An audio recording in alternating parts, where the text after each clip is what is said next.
Ki tēnei take tonu, kei te whakahaeretia tētahi hīkoi poro tū ki roto o Ngāti Porou i tēnei wā tonu nei. I kapua kia Mikey Sherman i a rātou mahi whakariterite i te atanei, anei te pūrongo. Tamariki mai, pakeke mai, ko tahi te reo. He whakaputa whakahe ki ngā mahi rangahau hinu i te moana o Raukumara, he kaupapa e kōkiri nei i tētahi hīkoi e hara anake i roto o Ngāti Porou, engari ki te motu whānui. E hara tēnei i te kaupapa e ngau nei i te iwi Māori anake, engari he ngāngara tēnei e ngau i a tātou katua ahakua kōwai.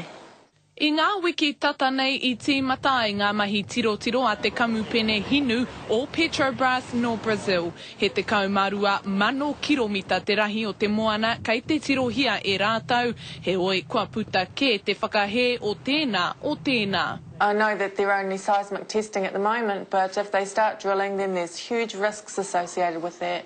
Waiho te moana ki a Tangaroa me o nā uri katoa. Hei kāpata kai mua mātai tamariki, mua mātai mokopuna. I whakahaeretia te hīkoi i te rangi nei hei whakamaharatanga ki te kotahi tau no te aitua hinu i Mehiko, tērā i whakamate i ngā tāngata te kaumātahi. Ko te wawata kia kore pā mai tērā pauri ki runga i a mātau o te tairāwhiti o Aotearoa whānui. Me aro atu tātou ki ngā hiringa pai ake, e te aki nei tō tātou taiao.